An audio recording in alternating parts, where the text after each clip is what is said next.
Screen Matter is an entertainment and technology-focused visual podcast by Garrett Chisholm and Sean Walters.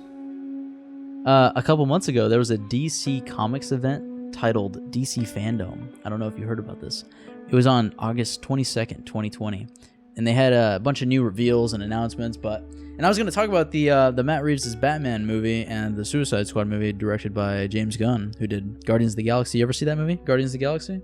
No. Wow, you didn't see that? That's crazy. No, I haven't. Anyways, I was going to talk about those, but we are skipping those, and we're just going to go straight to the games that they announced. So this is interesting. I'm going to talk about why I chose to talk about these after I explain them. So there's two games that they announced. They announced a Suicide Squad game titled Suicide Squad Kill the Justice League, and then they announced a Batman game called Gotham Knights. And both of them feature 4 playable characters, and both of them are labeled as can be played solo, but can also be played in cooperative multiplayer. And I thought that both of them were 4-player co-op, but it's actually Suicide Squad that's 4-player co-op, and then the Batman game, Gotham Knights, is 2-player co-op. But do you see what's kind of weird about this is how like they're both separate games, but they both have like the same kind of cookie cutter like idea where they're both 4-player or 4 playable character games, and yeah, they're both labeled as can be played solo, but it's really supposed to be like a cooperative experience.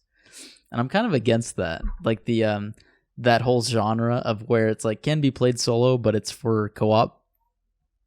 Like a recent example is Marvel's Avengers. If you followed that game and how it was like its downfall, you know, with it coming out and people not liking it because it kind of had a Destiny kind of grind fest loot box problem. I'm trying to think of a game that you kind of could play solo, but probably should be played co-op. Something like Snipper Clips. Oh yeah, I guess that's really small scale. That's like super indie, right? Yeah, it's like very small scale.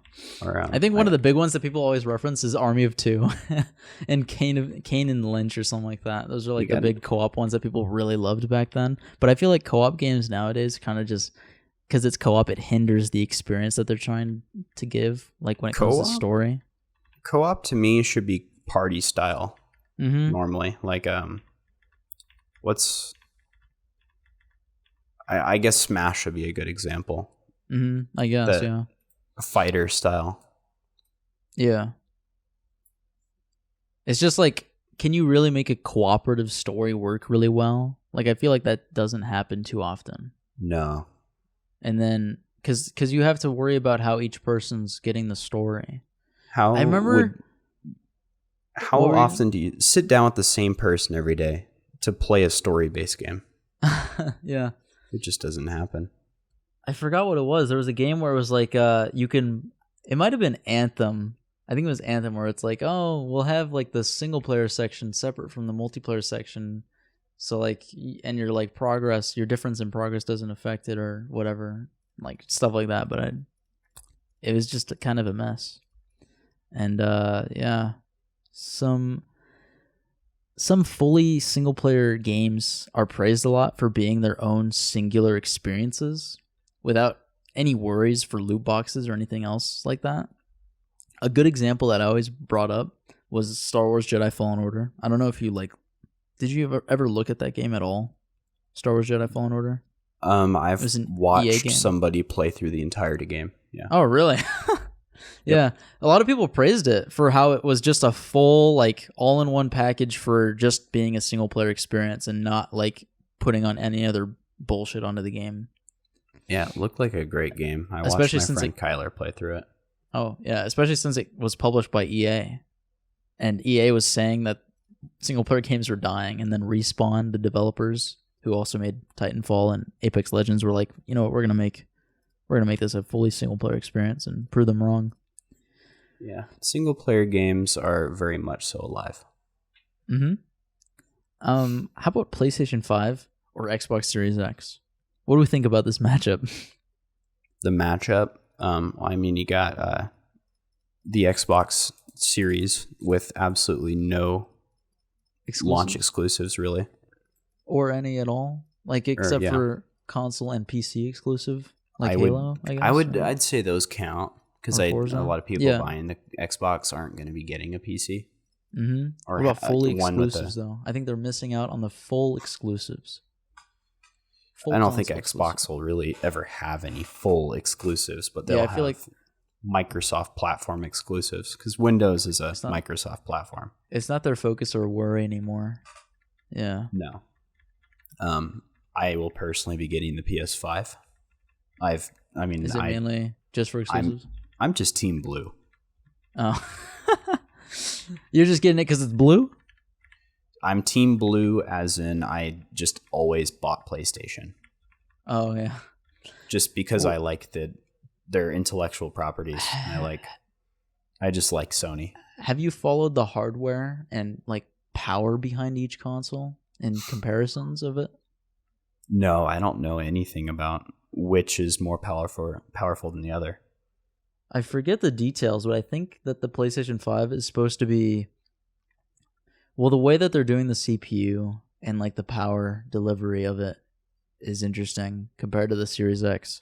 I think they're trying to set it at a... I think they're having the power be variable while the CPU is always going to be clocked at the same speed. I think that's what it is. While the Xbox is going to be giving it the same amount of power, and then the CPU speed will be variable. Oh. That's interesting. I'd imagine the PS5 CPU, even if it is a very similar CPU, could probably run faster due to the PS5's superior cooling. Mm-hmm. I'm not sure the cooling, like which one's better with cooling, but how about design though? I would guess the PS5 has much better cooling. Why would you say that? Does it have to come down to design a little bit? Physical size and... Oh, yeah. That's a good point. How much effort they had put into that fan system. I mean, the Xbox is a vertical, all-in-one cooling system that flows from the bottom to the top. Yeah. Or maybe it's the other way around. I'm not sure. But, yeah, it's from bottom to top. Or I think it's top to the back. Or No. the other way around. No, or maybe bottom. Right at the top. But that kind of reminds me of the 2013 Mac Pro. And that system had very poor cooling. Don't you own that? The 2013 Mac Pro? Yeah. No. That is the one that looks like a trash MacBook can. Pro, sorry. No, I have a 2013 MacBook Pro. But yeah. if you look up the 2013 Mac Pro, it looks like a trash can. And it has the same cooling as the... I think I saw... It vents out the top. I think I saw a guy that was showing it off for how many how many ports it had on the back. Not that many.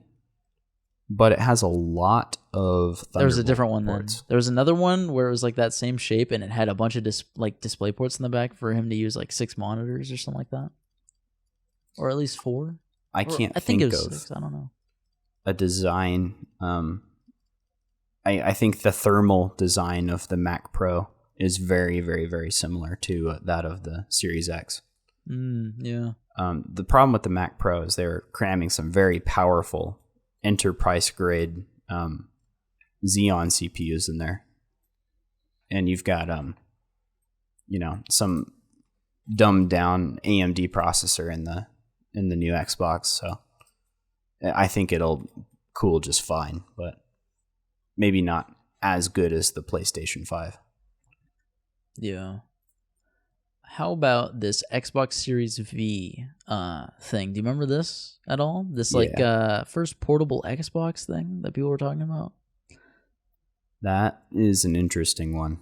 I don't see how that would possibly fit into the lineup because I don't see why they'd have an incentive to sell a console like this. Mm-hmm, because they're pushing for cloud gaming, right? So they would rather have you just play on like your phone, because that's one of the things that they're trying to go for, right? With Project X Cloud. It's portable, mm-hmm. but they're already doing that reception with cloud would be so gaming, spotty. the other thing is would you even be able to play it on the go? Because you need Wi-Fi. It just seems like a weird device for me. No, Garrett. I think this isn't supposed to be cloud gaming oriented. It's supposed to be its own separate console. Yeah, I don't think that would happen. Yeah. The design of it also just looks kind of obviously fake. You know how boxy it looks with no ergonomics? Incredibly boxy. And the flimsy kind of thing for the screen. Also, wait a second. How would that float? How would that fold down onto the buttons? I just thought of that. They would do exactly what the DS does. It would just push the buttons. The hinge would be above the buttons, so that when you fold it down, it just clamps right on top of the buttons. I can't even see how it would clamp. You could look at like the NVIDIA Shield, for example, and give you a better idea of how something like that would work. I never really looked at the NVIDIA Shield. Yeah, it's a good example of the portable. They kind of phased it out. Like the NVIDIA they used Shield to sell portable. the portable. That's what it's called? Yeah, it's the Shield portable. Now they're selling the Shield TV now, which is actually a pretty good product. I think they just recently refreshed it. What's up with this PlayStation 4 update controversy, Garrett? Oh, you mean the one with the whole privacy concerns? It had something to do with voice chat recording. Yeah, they gave that notice to everybody that it was just. Do you have a link to the article? Because I actually don't remember what the notice said, but I know that people were worried about their privacy. About party safety? We want PlayStation Network to be fun for everyone? So that they're basically saying that they're reserving the right to just kick you from a party or ban you or such if they deem it necessary, which is kind of a bummer. Really? I thought it had to do with the voice chats in parties being recorded? That could be it too. I heard something about what I had just mentioned from a friend. So yeah, I don't know a whole lot about that. I don't even have PlayStation Plus, so yeah, I saw that. I saw this controversy a little bit. How about the you want to quickly let's quickly talk about PlayStation 5. First off, with the UI. Do you remember much about the UI? Do you remember if you liked it or not? Like generally? I just watched they just released a new video on the UI today. Really? It goes over the recommended settings. They went through all the settings in the settings app. They were going over like all the different things you could do. It might be a little ways back. Let's see if I can find it. You just look up like PlayStation 5 recommended settings or whatever. And the main thing that they're pushing for here with the UI is the control center idea. Do you remember it at all? The control center? It like pops up a bunch of these cards, and it can vary depending on the application that you have open. So it may show you like different levels and adventures or something like that for like this specific game. So you got all these different tiles, and they're just some of it's like new screenshots or levels and progress. This kind of reminds me of something like something you'd find on iOS with like Siri suggestions. Like when you open the search section on iOS, it'll just bring up like a whole list of recommended actions you can perform on your phone. This is kind of an algorithm-driven feature like that. And this is also crazy too, right here, where it shows you relevant. It can show you. Do you remember this at all? Like, did you watch the whole video? Yeah, I watched back when it came out. I did. I don't remember a whole lot about it. Yeah, you can like right here. What I'm showing you is where they have. So this is like a specific level that they're looking at in the control center, and then there's objectives in the level, and if you have PlayStation Plus, you can view the objectives or like view like little hints. It'll give you hints for each objective, like these optional objectives, I think. If you have PlayStation Plus, which is funny. That's another way to push PlayStation Plus. Mm-hmm. Sure. Is by giving like giving hints, I guess. More system features. Yeah. And also they're pushing screen sharing, which is cool. Yeah, screen sharing's great. One thing I hate about the screenshot feature, like here, so when you're taking a screenshot, is there anything weird about like what that looks like? Like when you're taking a screenshot, the big black bar on the bottom. I hate how there's a big black, not even transparent bar all across the bottom, taking up like a fifth of the screen. Well, that's way better than the share menu on the PS4. It takes up the entire screen. That's true. And pauses your game. Yeah. So I think this is a step in the right direction. Mm-hmm. I just feel like they could at least make that bar a little transparent or something. Well, I don't know. I mean, you're not interacting with the game when that bar is present. But if you're trying to frame up like a perfect screenshot, you won't be able to see the bottom fifth of what you're lining up. Oh, that's a good point. I think what they should do is they should make it like a floating window that you can like adjust with like the right stick. They had that for the screen share kind of, where you can put it in either the, the corners or even like the top middle or bottom middle or left middle or right middle. And then within the UI discussion, I wanted to bring up this little... Do you remember this little thing of how they're reviving one of PlayStation's iconic bugs with the one UI, at the clock? And how the battery indicator for the controller will pop up on top of the system clock. So every time you go to the home screen, you're not going to be able to see the time. Yeah. Because every time you press the PlayStation button, the battery indicator is going to show up.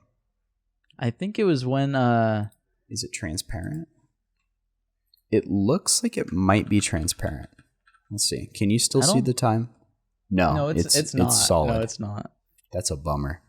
Yeah. It was an issue on PlayStation 3. They ended up patching it on the PlayStation 3. Yeah, they didn't. No, they did. Yeah, you're right. Okay. In 2009. That's very bad placement. That's before my time. I bet that was just an oversight. I bet that'll probably get patched out at some point. Would you consider that a bug? A little bit. Because it's intended behavior. Yeah, it's not technically a bug, I guess. A bug is supposed to be unintended behavior. Mm-hmm. Yeah. I think that was just poor UI design. Do you think it was on purpose or an accident? You think it's an accident? I think PS5 UI? Why do we even need a battery indicator? You look at something like the Switch. It just has... What I mean to say is, why do we need a pop-up battery indicator? I think it's only when you're turning it on. Okay. Yeah. I think it's only when you're turning it on.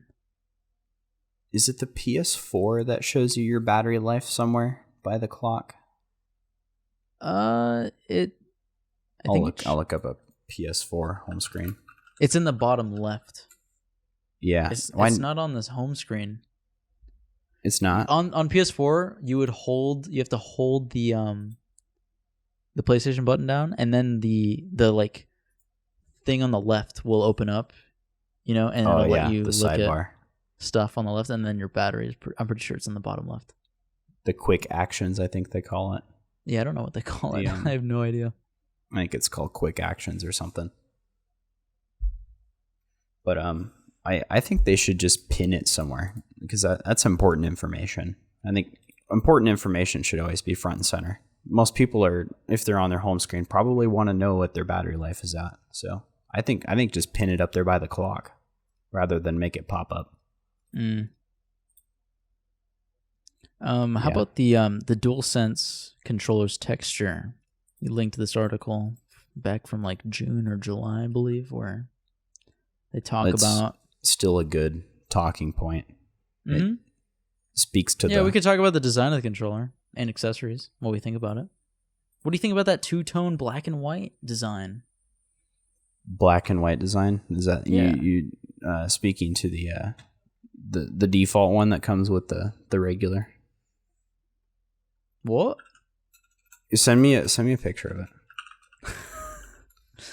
You mean just the regular DualSense controller? There's only not the black one model. color scheme for the PlayStation 5. I thought we might have been getting into the rumored black one, but I don't know. yeah, I think the white and the black is good. I mean, it matches what they're doing with the console. The console's also. What do you think about that though? The fact that it's not completely white. Mm-hmm. Or black. I don't think you'd want a fully white controller. I think that'd be kind of nasty with the control sticks. Actually, I guess they usually do use black. Yeah. Thumbsticks on the white controllers anyway. Yeah, it's just that on the body of the controller, it's black. Yeah, I like it. I don't have any problem with it. Nothing about it. Do you not like it? No, I think it looks fine. I think it. How about the light bar? Do you know how the light bar works? Instead of like being on the back, it's more on just like the sides on the front, actually. Yeah, it's a little more visible for sure. Right? I know later revisions of the PS4, they made a little slot at the top of the touchpad. On the front, yeah, on the top of the touchpad on the front. That was kind of a subtle little change that not many people knew about with the PS4 controller. They ended up doing a mid-cycle refresh. I like how big the bumpers are. The bumpers are huge. They're almost as big as the trigger, like in terms of height and width. They're very big.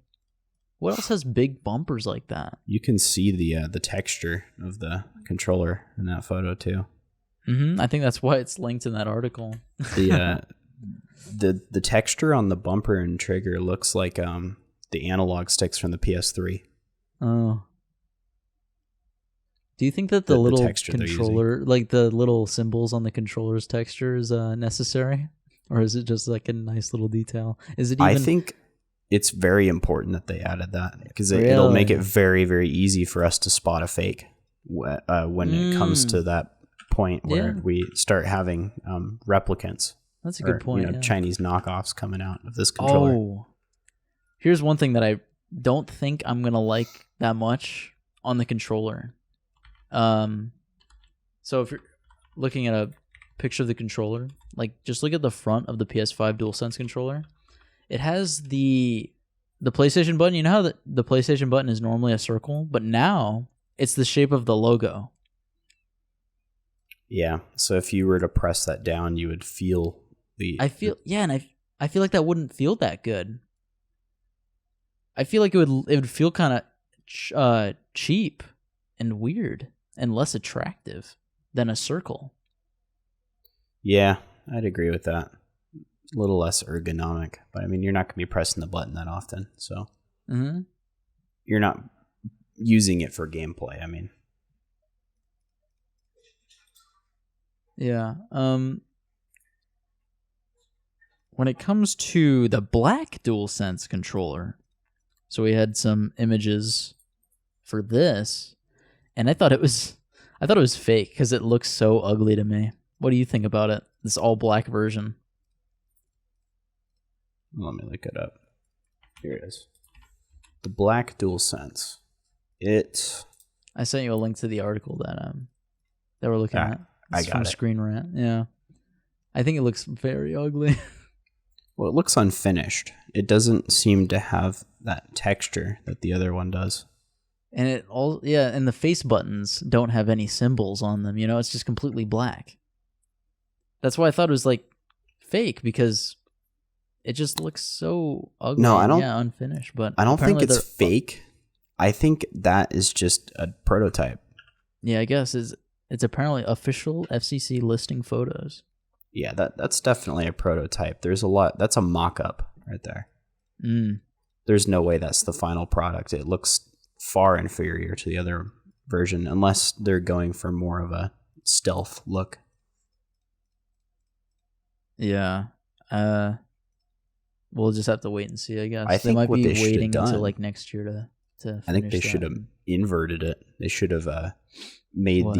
the center white and then made the outer parts black. So still doing the two-tone but flipped. Yeah, Okay. because this is kind of weird. We're going for the two-tone look, and now wonder we're what that would look going like. full stealth Could with the invert all it. black. It looked See what it kind of looks like. cool. I feel like.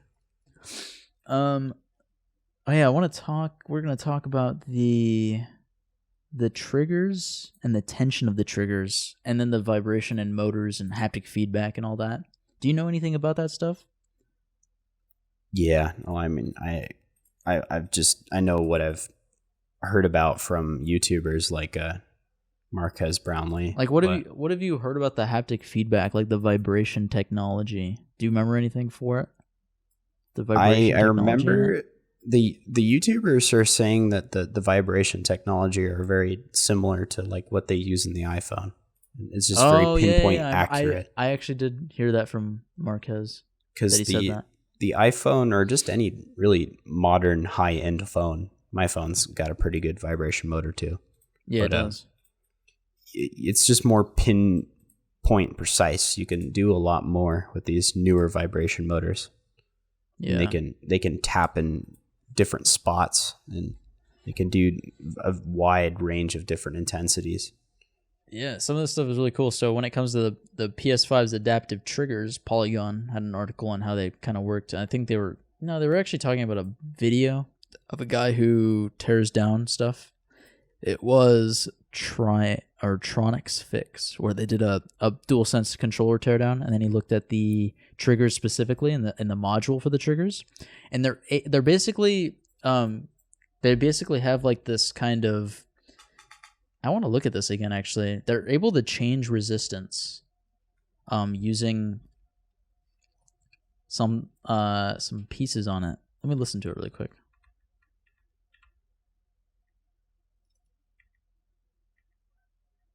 There's like a spiral gear. It looks complicated. It looks so complicated that I'm curious how long it's going to last. Gear. Like, look at this. Here, I timestamped it for you. Thank you. Look at that while I talk about it, and they're able to change resistance because of how it's built, and so it could simulate like a bowstring's tension, or a gun jamming up, or driving a car through mud. Yeah. Or some examples that are mechanical. brought up. Yeah, That'll be. It's just- I mean, I'll know a lot about that soon because I'll get broken ones. yeah, and the only thing that could be a concern is the reliability and repairability, because it's Oh yeah, that'll be pretty easy to repair, but it is a modular piece. Yeah, that's why. yeah, It would be easier. I've heard from YouTubers that the controller is very hard to open. That's going to be quite a bummer. The controller isn't exactly designed to be opened like previous generations have been.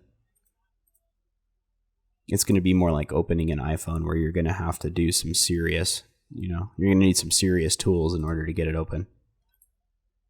Yeah. So did you see in the video how he's showing how like that spiral kind of piece is pushing up, and it can change like how far the gear is turned, so then that changes how much the trigger can close down. And so that's how they're changing the resistance on the trigger, which is very interesting how they're doing that. But it is a very cool new form of haptic feedback. That's for very the triggers. Cool. I think it's gonna add another cool dimension for players to experience. And they're also working on another dimension for PlayStation 5 with audio. If you already know about that, Tempest 3D audio tech, and they're just trying to. I guess they're just trying to open up new avenues for experience. Sony's always been big into innovating in the audio and physical media, like the Blu-ray. Yeah, it was apparently crazy with the PlayStation 3, the audio on that.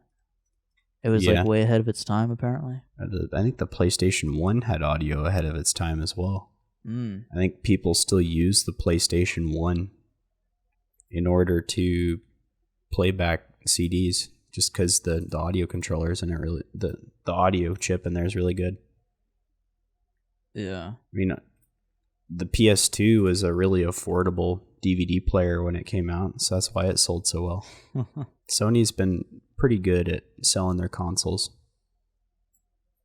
With the PS5's DualSense controller, it's also been found out that it works on PS3, but not on PS4. Yeah, the YouTuber we talked Midnight about Man this. tested it out, and it can connect wirelessly to a PS3. And it's likely because the PS3 has a wider range of compatibility with generic Bluetooth controllers, while the PS4, I'm assuming, is more specific with what it's trying to connect with. DualShock 4 focused. I guess, yeah. I've come across my first fake PS3 controller. Oh, really? That somebody tried to give to me. And who? I think I remember posting that in Snapchat. I'm not going to say their name, obviously. Oh, so yeah. They're a customer, but they gave me a fake PS3 controller, and I gave them money for it, and I had to throw it away because I couldn't do anything with it because I couldn't sell it. Damn. I mean, I could have sold it as a fake, but I mean, it wasn't a good controller. It didn't feel good. But it was a very convincing fake. It looked very similar. And I could tell by the font on the back that it was fake, and it did not feel right. Didn't you put it in a bathtub? Yeah, I threw it in a bathtub to test how waterproof it is. And then I gutted it and then took a look at the inside, and it looked very knockoff. Because I know what the inside of a PS3 controller looks like. They're unnecessarily complicated inside. And this controller was not so complicated. Also, almost are so many different revisions of that controller too. The PS3 controller? Go on. Yeah. Really? Huh. Yeah, they all look the same externally, but they have a lot of different interior designs that they went through. Oh, that's pretty cool. There's different PS3 controllers that you can get that kind of feel different from each other. You use different buttons and different meshes and different PCBs and different variants of the PS3 controller. You know how people pull up the sticks on the controllers? Is that bad? Pulling them up? Yep. Like popping them out of place so that they're loose? Yeah, is that bad? No. Really?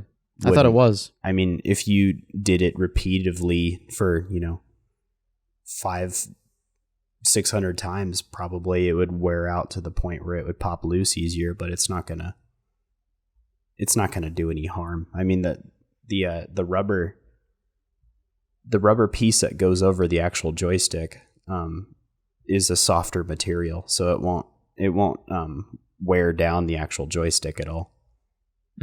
So I wouldn't worry too much about it. Logan has a knack for wearing out controllers sticks. It's pretty crazy. He wears out controller sticks pretty often. Yeah, he'll do it in a day. What? Like, I let him use I remember like a couple of years ago, I let him use my PS4 controller, and we were playing a game for like an hour or two, and he wore out the stick. Did he like rub the rubber off of it to the point where it started to like peel? Yep. Yes. Well, luckily, you can get new joystick caps for like a pack of 10 for like $5. So, good for them. Well, also the DualSense. Did you know it can be used on Switch as well with a third-party adapter? Yeah. Actually, a lot of controllers can be used on the Switch. You can use Xbox, DualShock. There's a lot of adapters for that. Of course. That doesn't surprise me. Oh, this is hot in the news. You ready for this? Sony confirmed that the PS5 won't support SSD storage expansion at launch.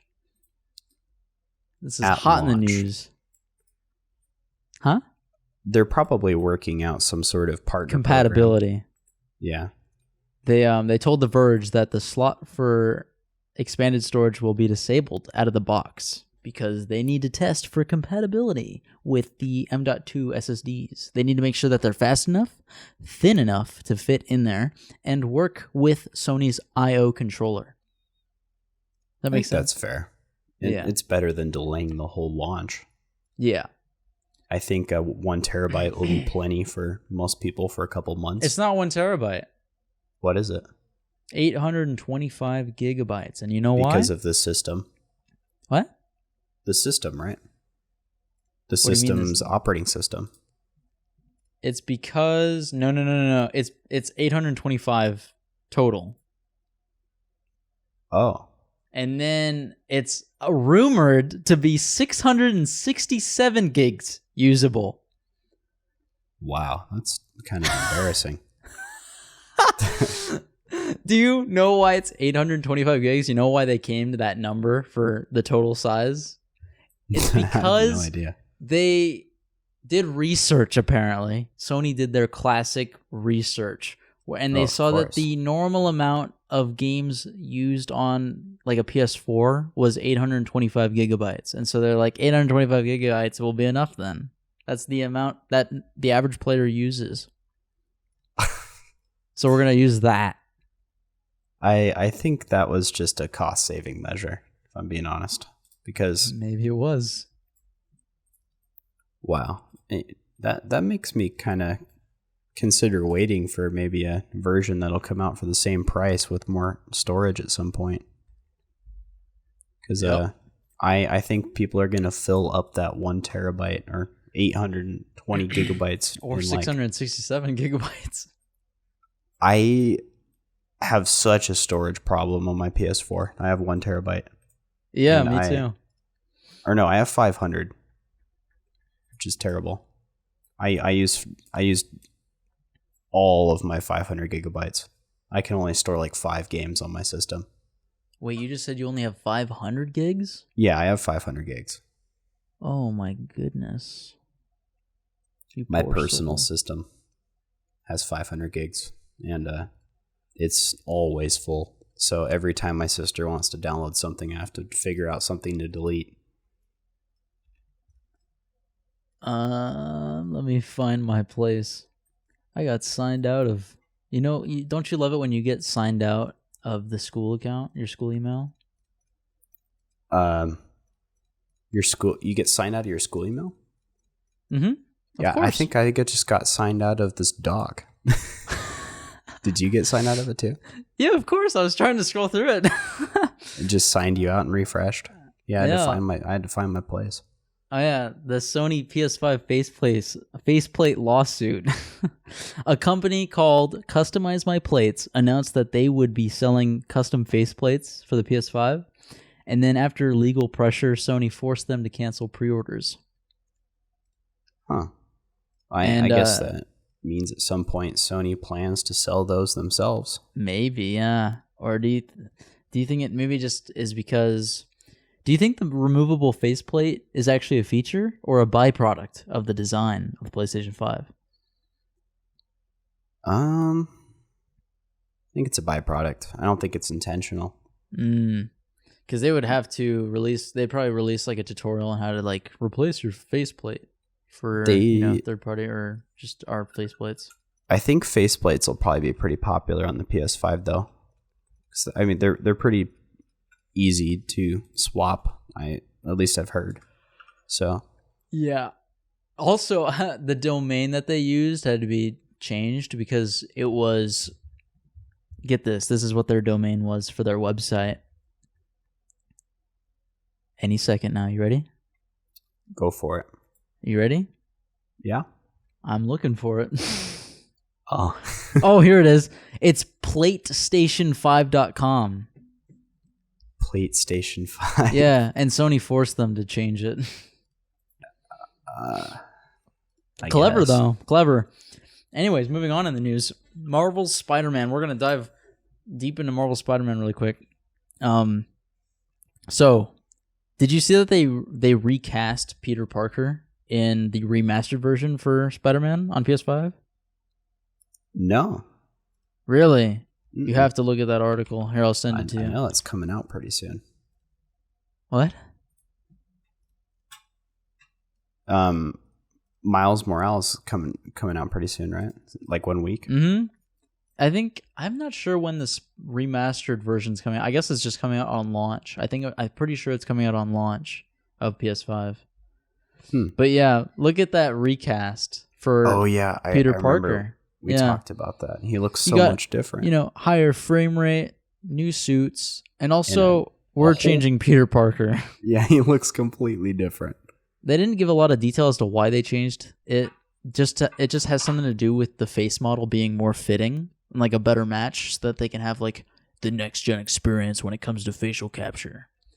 What do you think? What do you think about how it looks? The change. Do you remember what he looked like before? I'll look it up, but yeah, it's just a lot of people were angry because a lot of people really liked how different he was before, and now he looks. People are angry and thinking that they are intentionally making him look like Tom Holland, and he looks a lot younger too. He does. He looks way younger. Yeah, and do you think he looks like Tom Holland? Maybe in the face, not in the hair, but the face. I think he looks like Tom Holland in some shots. It definitely does look more like Tom Holland. I think I actually prefer it now that I'm looking at it again. Yeah, that would make sense. And there's a lot of response and harassment to it, and many believed. Some people complained that the model looks way too young compared to before, and because he's supposed to be in like his 4th year of being Spider-Man or something like that. I mean, he's probably not too much older than us, right? Yeah, he's supposed to be like... He's probably like 23, 24. Yeah. I think he looks a little too young. I think he looks... But I don't mind that. I don't really care. I think he looks good. He looks fine. It's going to be very interesting to play through the game again with a whole new character. Like, that doesn't happen often, I feel like. Where you play Do you think you'll pick it up? Huh? Do you think you'll pick up the remastered version? Yeah, if I can ever pre-order a PS5. Would you get one on launch if you could? Yeah. Of course. Let's move on. Oh yeah, really quick. There was according to Brian Intihar, who's the creative director at Insomniac, the developer of Marvel's Spider-Man for PS4 and coming to PS5. He said that they were sent threatening notes. There were some death threats, I'm assuming, around this whole thing, so that's not cool. Yeah. You know how people be. People were sending death threats to get the Sam Raimi Spider-Man suit into the game, and they got their wish, I guess, but... People send death threats for anything. Mm-hmm. And then this is interesting. So under that, I have this PS5. So for Spider-Man Miles Morales on PS5, they are releasing a lot of footage and advertising kind of around the game through Game Informer. There's a whole playlist here. There's this whole playlist. 14 videos. Yeah. And I guess they just partnered up for this like exclusive content because it's just exclusive to Game Informer, and they're I think it's interesting just how they're trying to advertise it and talk about the game during the pandemic. They have like a lot of interviews just going on in these videos, and they're just trying to advertise it in a way I haven't seen before. I think it's kind of pretty good series they got with this game here. Yeah, they have like a lot of interviews with people and people talking over the internet through Zoom and stuff. Insider knowledge. I like this whole like talk to the developer. They talk to the voice actor too. Hear their side of how it was made. It gives you more perspective on. Yeah, they're doing a good job. I'm glad they did that. Yeah. Now, Garrett, it's time to be really angry. Why? Because Miles Morales in the new game switches from Jordans to Adidas. Major downgrade. People are pissed. Not the people are pissed about placement. This. Yeah, he's wearing Adidas. He wore Jordans into the Spider-Verse movie, which I was hoping you've seen. I thought you'd seen it. I know I haven't seen it. He was wearing. There's a scene where he's like on the side of a building, and they're like, they like zoom in on his Jordans, and everyone's like, "Hell yeah, dude, he's got Jordans on." And they sold like specific Jordans for that movie too. Huh. But yeah, he's on Adidas now apparently, and people were pissed. People were freaking out about it back when it happened. There's not much you can do about it. I mean, it's just the highest bidder probably. Maybe.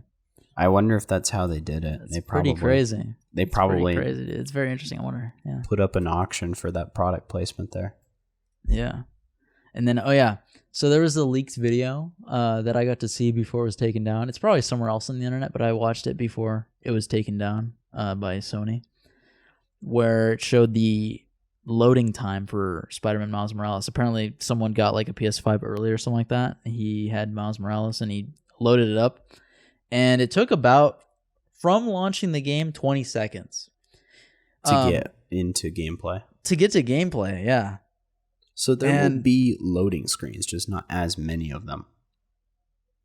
The loading screens are like, so I have it here. When you launch a save, it took 2 seconds to get to gameplay. It's a black screen, I think. I don't think there is a loading screen. The loading screen is a black screen. The loading was probably the title. The whole intro sequence, that's why I listed from launching the game. It took 20 seconds from landing at the menu and being able to navigate the menu. It took 7 seconds to get to gameplay, and then from launching a save, it only took 2 seconds. Yeah, that's incredible. Yeah, and then some optimization there. Yeah, it's really impressive what they're doing. Do you know what the speed is of the SSD? I'm gonna guess in the gigabytes, probably closer to 5. Yeah, 5.5 gigabytes. I'm pretty sure is the number. That's faster than my SSD. My SSD can only do 3.4. And they're making sure they're developing their games around that speed, right? Hopefully. I mean, maybe we won't for see exclusives, as much of especially. That from. Yeah, I was gonna say third parties probably won't be as good with the loading times, but I'd imagine the majority of these first party games are going to be very, very fast loading. Yeah. And then finally, to round off the Spider-Man segment, the Into the Spider-Verse suit revealed. Look at that video. It's very cool what they were able to pull off with this suit. What do you notice immediately about it? Let me see.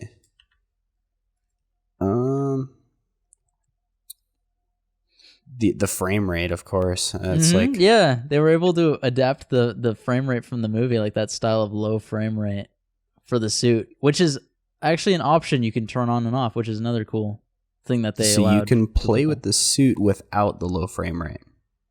You can play with the suit without the low frame rate, right? Yeah, it's an option you can turn on and off. Oh, I think a lot of people probably would appreciate that. So yeah, exactly.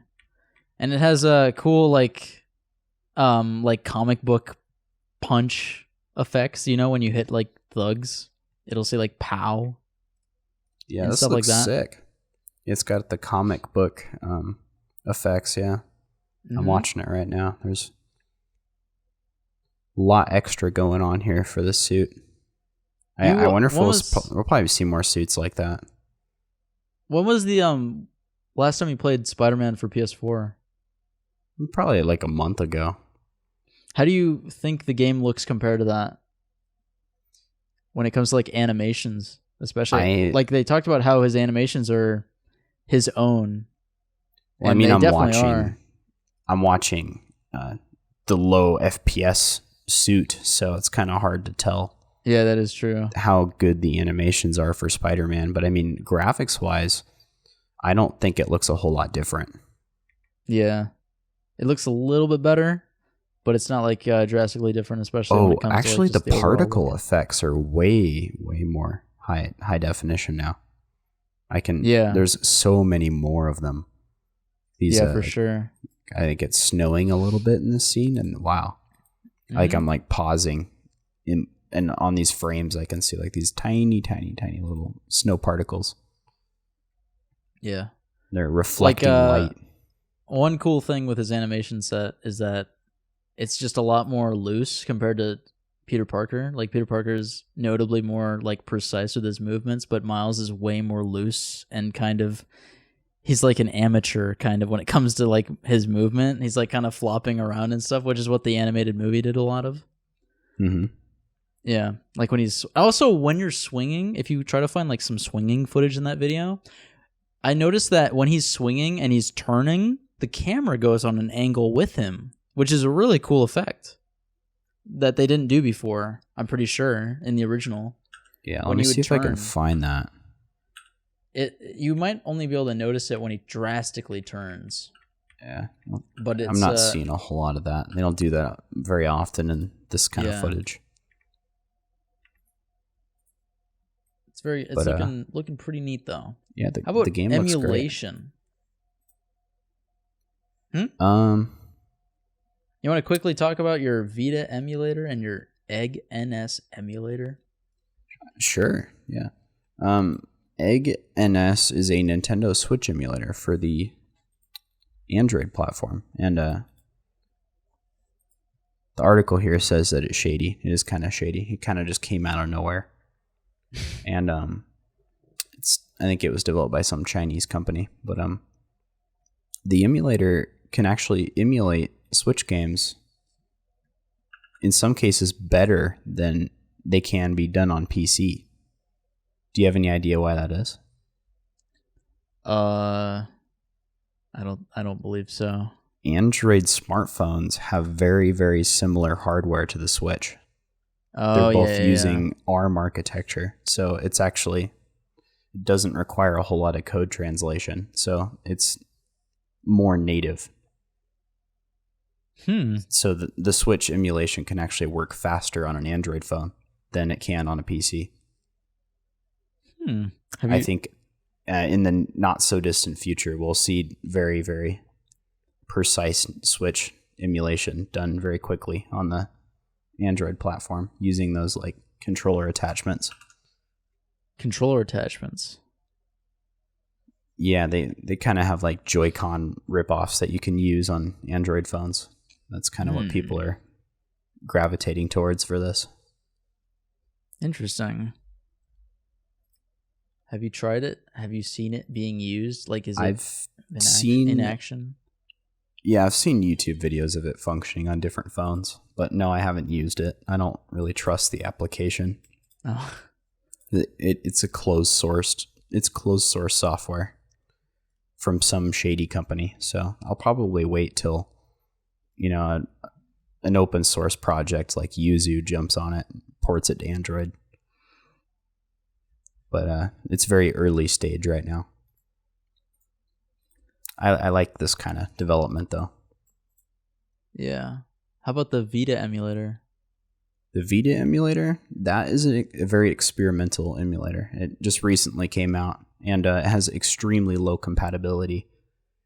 And I'm just so confused why this emulator exists, because there's little to no incentive to emulate this console. The majority of the exclusives that came out on this system are ported to the PS4 or the PS3 by now, and or even PC.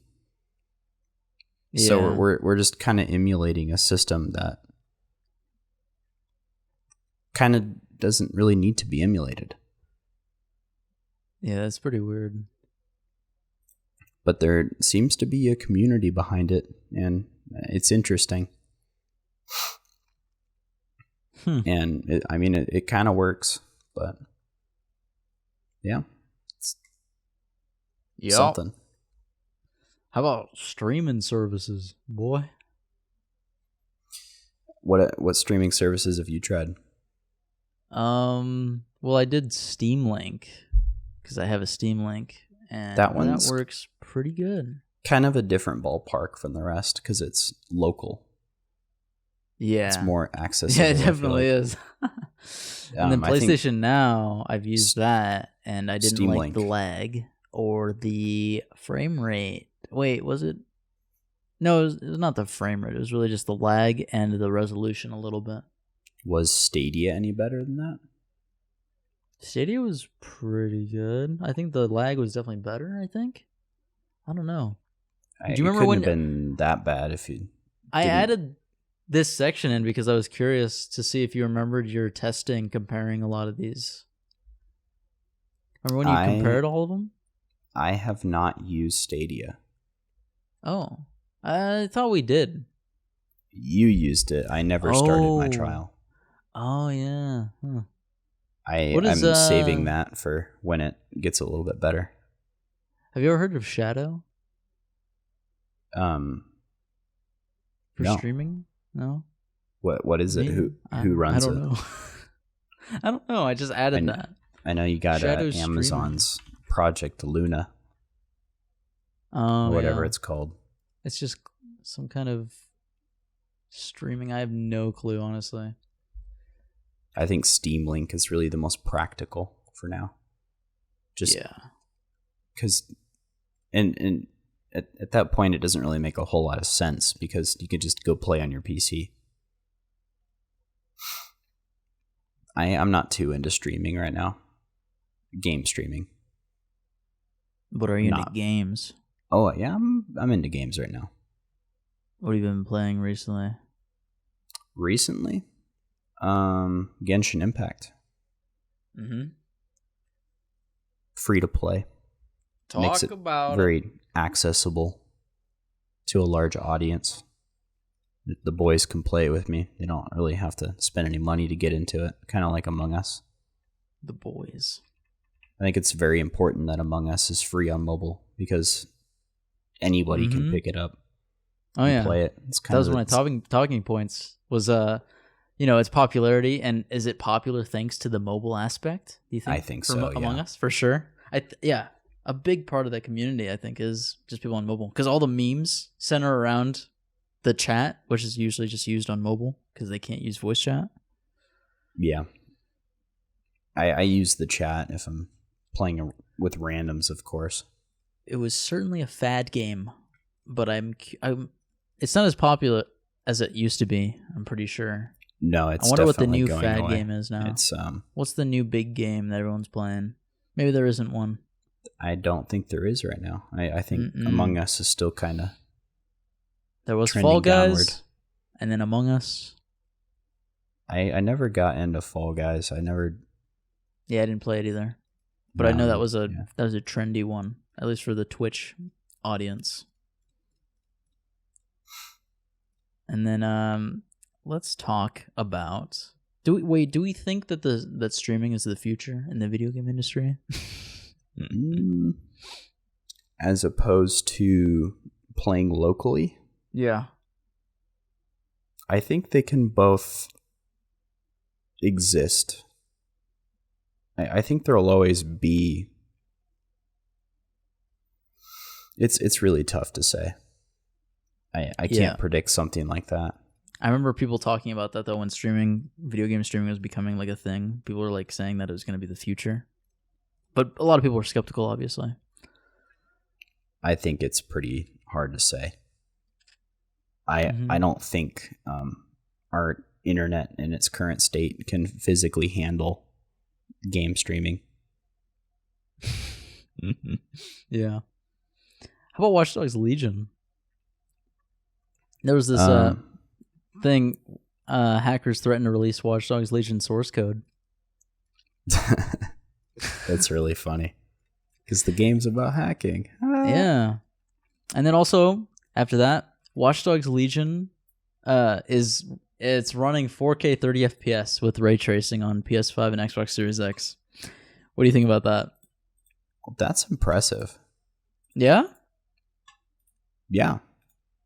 4K 30? Mm-hmm. Were you expecting more? Why isn't it 4K 60? Because I think the expectation is that being one of the launch games for those systems, that it should probably run at 4K, and that those systems not being powerful enough to handle 4K 60, probably better to just go with 4K 30 as opposed to like 1440p. Do you think the consoles are not powerful enough, or do you think that their power is not utilized enough yet? Yeah, I misspoke. did not properly optimize this game to run at 4K 60 on these consoles.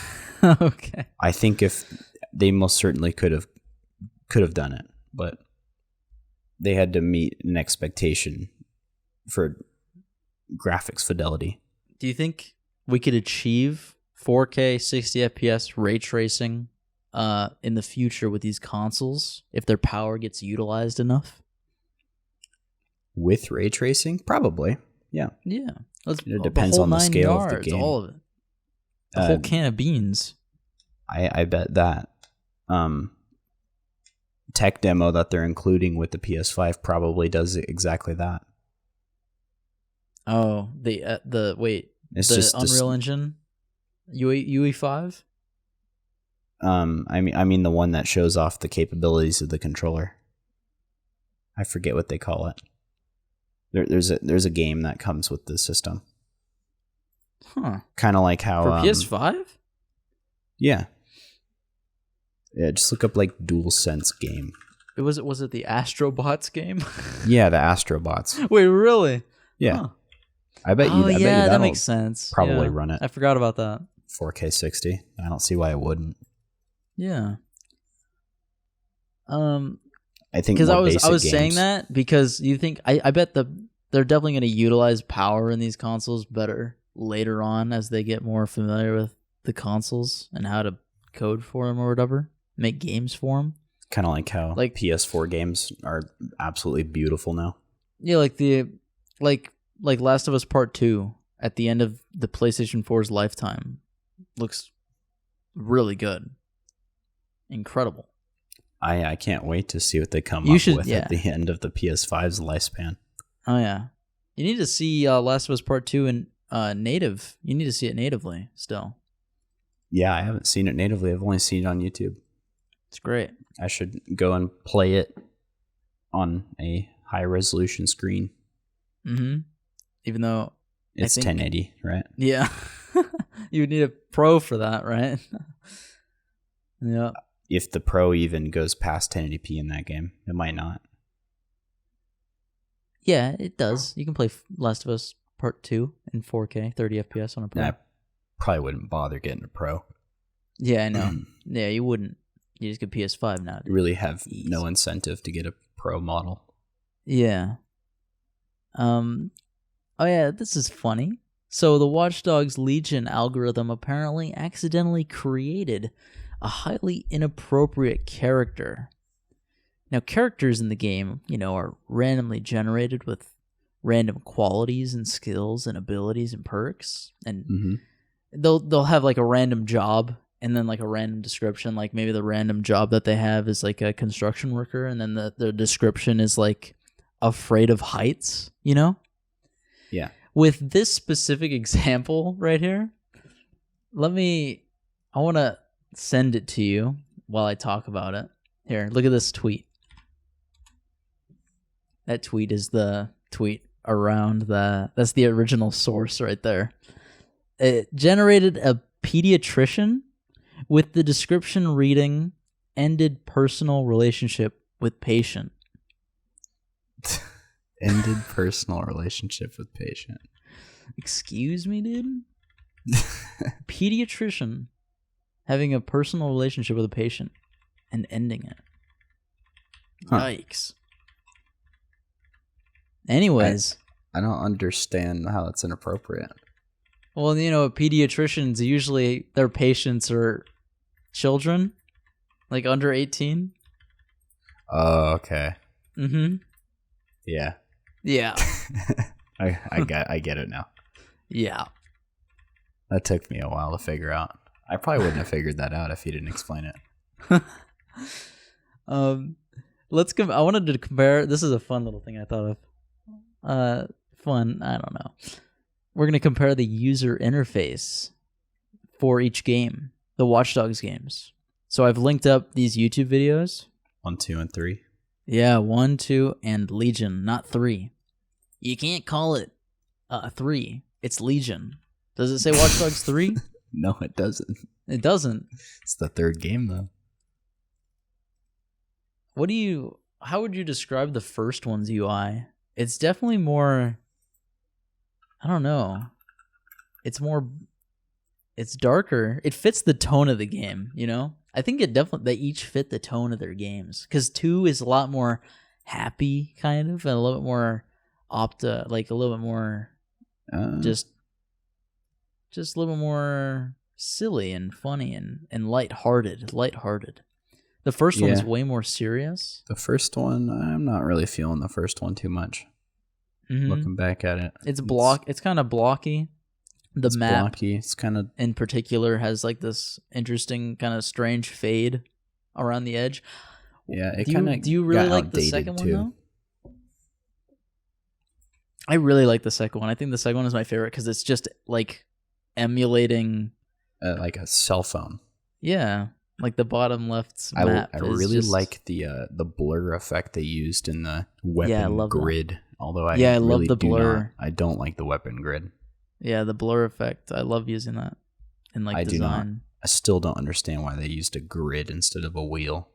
Oh yeah, we complained about that so much because it's a weapon grid on controller, but on keyboard and mouse. It's a wheel on keyboard and mouse.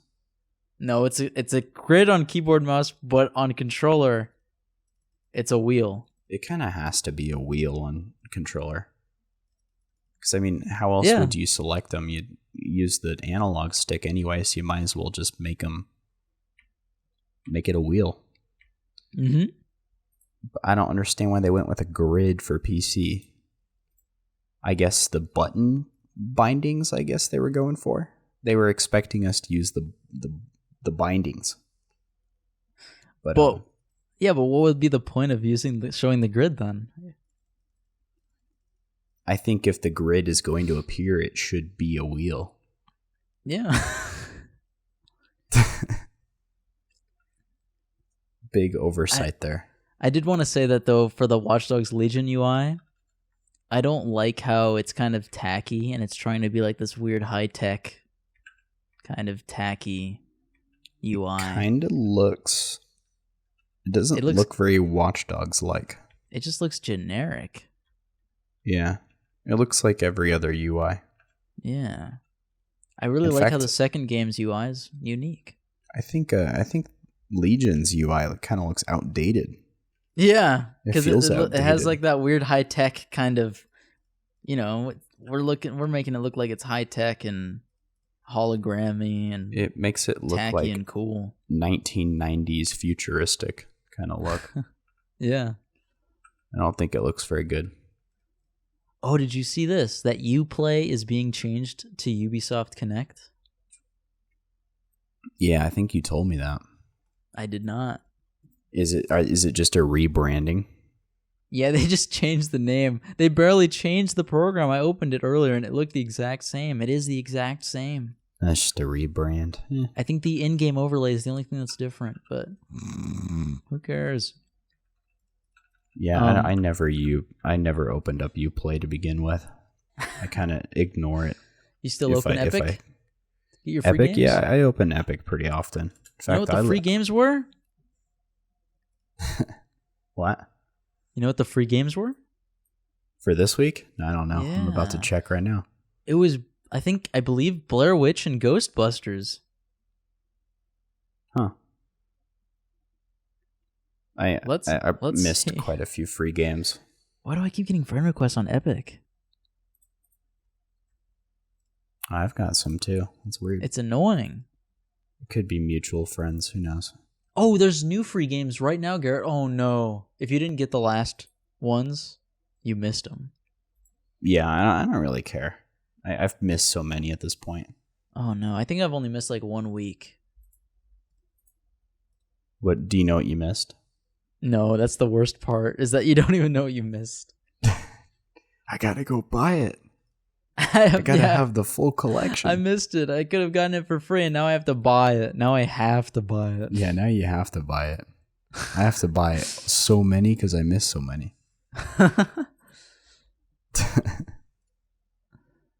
And then I added these last couple articles because I just saw them pop up in my Google News, and I was like, oh, that's kind of neat. So there's this game called I guess it's called 13, but it's in Roman numerals, so it's XIII, and they're remaking it. And it was originally like it's a really interesting comic book looking game.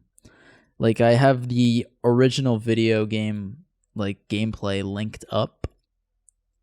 Yeah, And I'm you can checking look out and the see what Steam that looks page. like. It's very, cell shaded and comic book. It has like comic book kind of BAM and glow and those kind of effects in it. Yeah, this actually looks like something I'd be interested in trying. Yeah, it's very cool. 2003, and then they remade it, or they're remaking it. I don't know if it's out yet. And now you can see what the remake looks like. It looks great. It looks very interesting. This is just a little public service announcement. It's got crazy weapons. It does look really good. It kind of the remake. Yeah. Yeah. Harpoon. I didn't know this game existed in the first place, but very cool style. And then there's this game called Rogue from wait. Is that right? 1930? Oh no. That's a typo. I was like, there's a game from 1930 now available on Steam. Is it 1993? It was 1980. Oh. The original roguelike called Rogue. Do you know the difference between roguelike and roguelite? I did not know this. I thought there was no difference. Did you know that there's a difference? No, I thought roguelike was a whole genre. Yeah, it is. Roguelike versus roguelite? No. Yeah. Yeah. I thought they were the same thing. They almost are. Roguelike. Can you explain the difference? Means that progress completely resets after a run, and then roguelite means that some form of progress is preserved from one run to the next. Like money, skills, upgrades. Definitely prefer roguelike then. Oh yeah? It's way more hardcore. Yeah. It's way more hardcore. My favorite roguelike game is Risk of Rain 2 by far. In fact, it's the only one I play I play Binding of Isaac too. I've never been a big fan of roguelikes. Like I never really played a lot of them. Got into them too much. They have a ton replay value, and most of the modern ones are algorithm based, randomly generated. So, there's always something new every time you play. But it's it's always going to be different. It's similar enough that things become familiar, but no, it's never the same experience. It's kind of fun. You kind of get lucky, especially with the Binding of Isaac. You don't know what's going to be in the door when you walk through a new door. You don't know what's going to be behind it. You could end up getting screwed over by a boss. Oh my goodness! Or it could be what? Look at the gameplay for the original roguelike game, Rogue, from 1980, now available on Steam. Text base. This is beautiful. Text terminal procedural content save free dungeon crawler. Oh. This looks very confusing. This looks awesome. I'd love to play this. I'm just moving an @ symbol across a bunch of fucking pixels. A bunch of dots. Bunch of periods. Yeah. An @ symbol, a bunch of hashtags and periods and arrows. It's crazy. It's a cool idea. It works very similar to how the Binding of Isaac works. I'd rather play global thermonuclear warfare, if you know what I'm saying. Lindsay Lohan is in the news.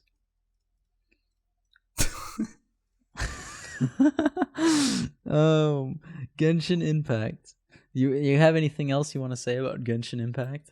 Genshin Impact. I'm kind of hitting a barrier pretty soon here. I'm level 25 now. I've probably put in like close to 100 hours. and it starts to slow down.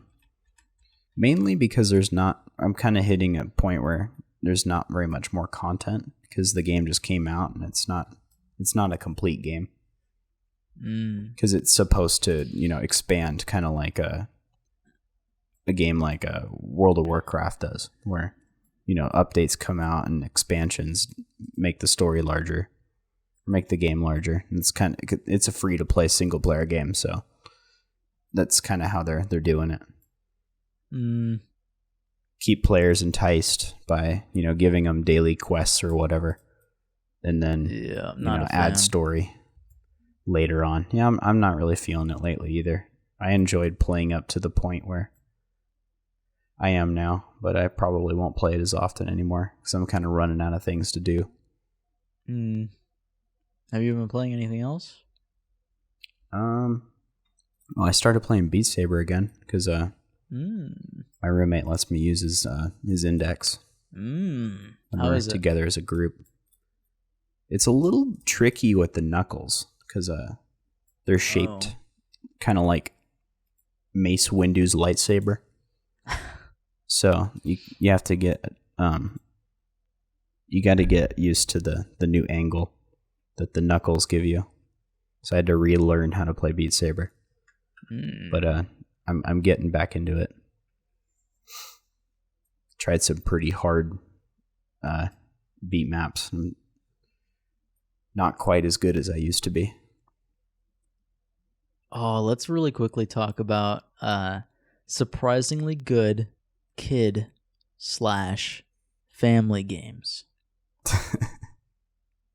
And we have one in particular. What is it? Is it mine? Is it Madagascar on the PS2? Yes.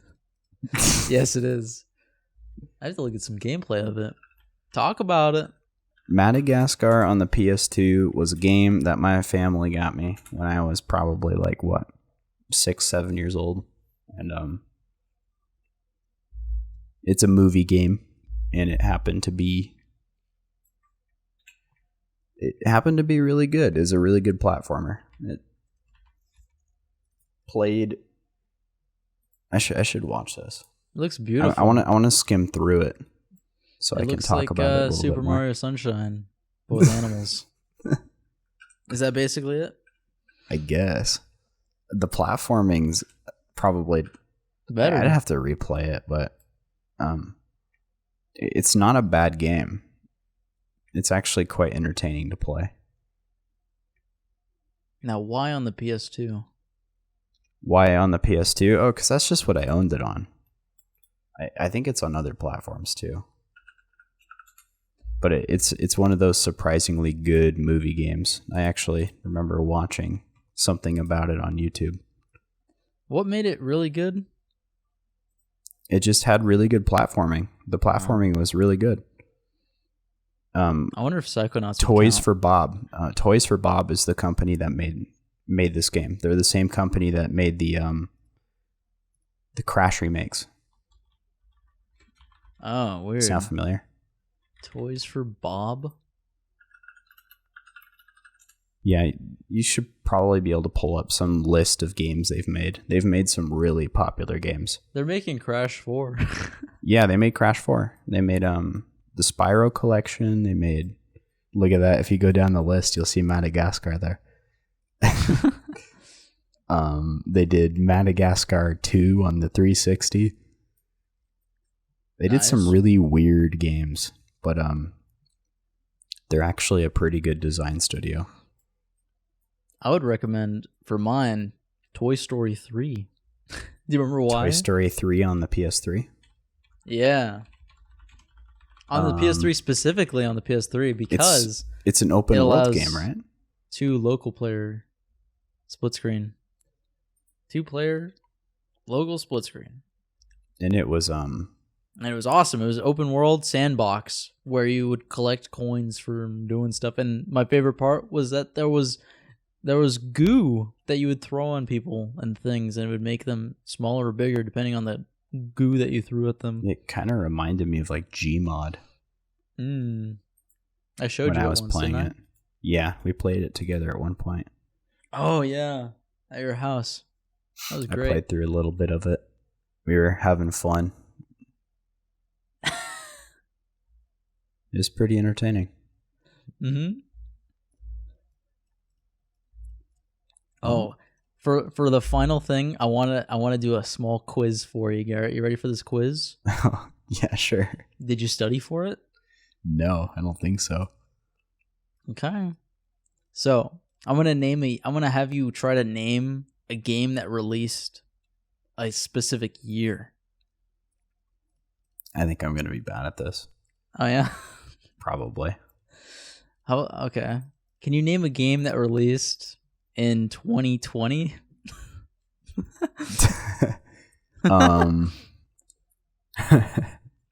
A game that's already released. I guess Watch Dogs Legion I'd have to go with. Oh my god. How about a game that released in 2019? The Last of Us Part 2. Nope. Did that come out in 2020? Yeah.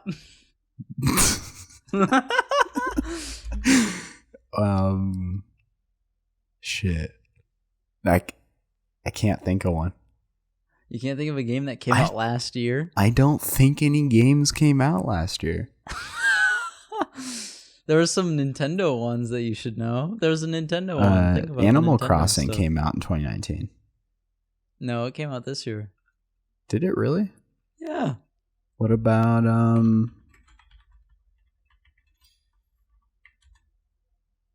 Smash? Yeah, that came out at the end of 2019. Oh, finally. How about 2018? I remember 2018 being a pretty stale year because 2017 was packed full of games. Looks like it. 2017 was the year to talk about. 2018 had some big bangers, actually. Did it? Spider-Man. Stupid? Spider-Man came out in 2018. Yeah. Oh my god, I'm wrong. God of War. Smash came out in 2018, not 2019. Oh, so what's a game that came out in 2019? I can't think of one. There's some Nintendo games.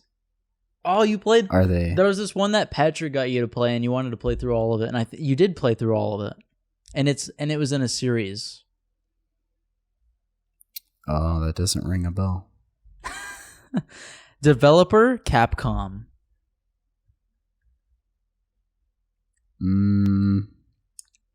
Was it Bayonetta? No, it's like Bayonetta. It has similar gameplay. Is it Astral Chain? Actually, it's a lot like Bayonetta when it comes to gameplay because there's fighting with like. Oh, it's Devil May Cry 5. Yeah. Yes, I played all the way through it. Can you name? Oh my gosh! Can you name a game that came out in 2017? Oh, of course, Breath of the Wild. Oh, how about 2016?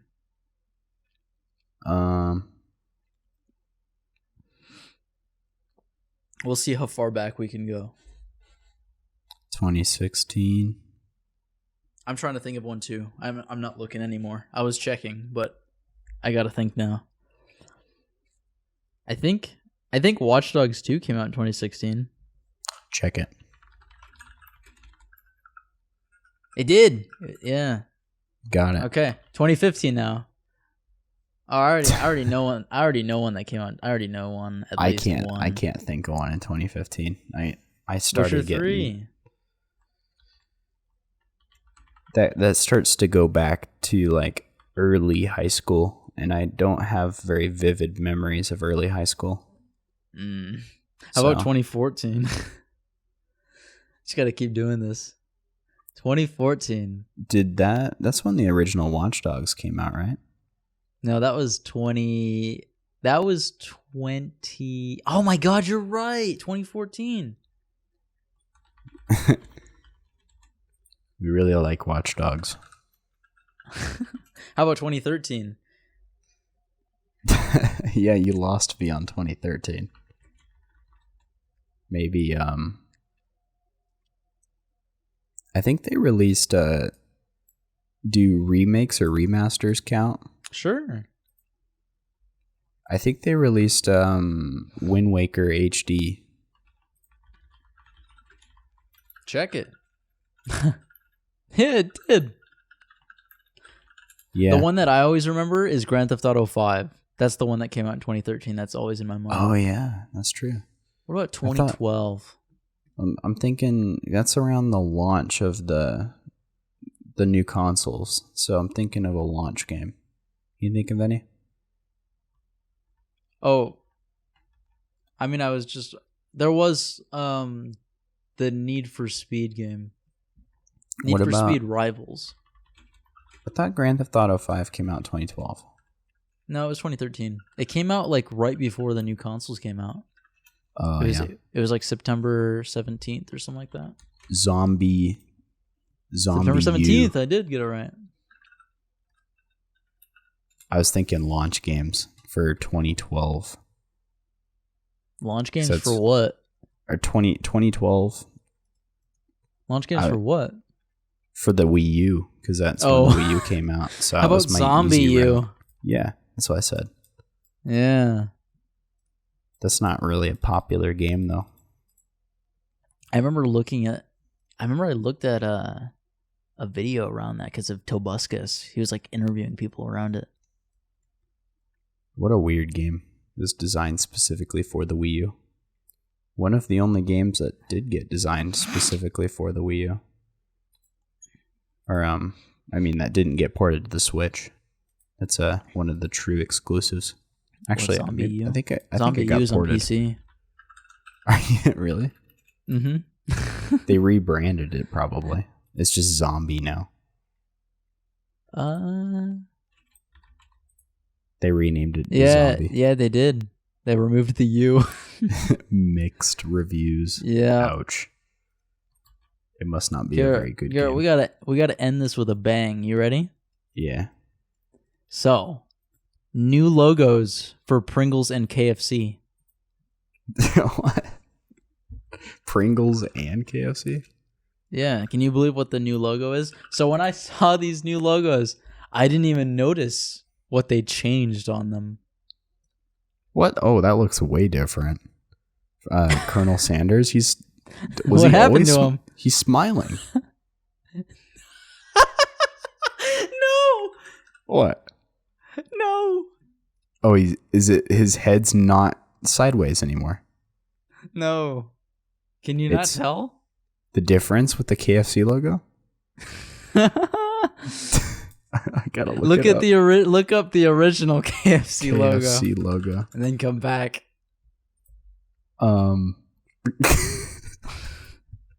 The logo is completely different. It's how do I describe the change? It's just more minimalist, and they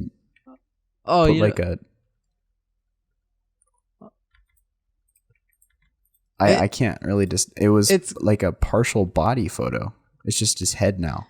It's for No Shave November or whatever. They removed his mustache. They removed his facial hair. Oh.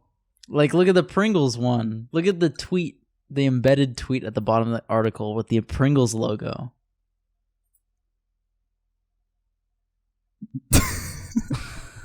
It's just a white dot with eyes. It's like an egg with eyes and hair. Yeah. Is that hair or are those eyebrows? Oh my god, that's a good question. I think it's either eyebrows or it's parted hair. I think it's back hair. I'm gonna go with eyebrows. Pringles, eyebrows, or hair, or eyebrows or hair, but I think you know what I mean. According to the older logos, the hair is parted on the top, so I think we're gonna go with hair, not eyebrows. Yeah, I can definitively say those are not eyebrows. Because the older logo showed the top of the head. But did you know? What did I know? Lindsay Lohan is in the news. God damn it. Did your roommates ever come back? Yeah, they're asleep. Oh, wow. So that's it for this episode of Screen Matter. If you would like to help support the podcast and stay updated on newly released content, please follow or subscribe.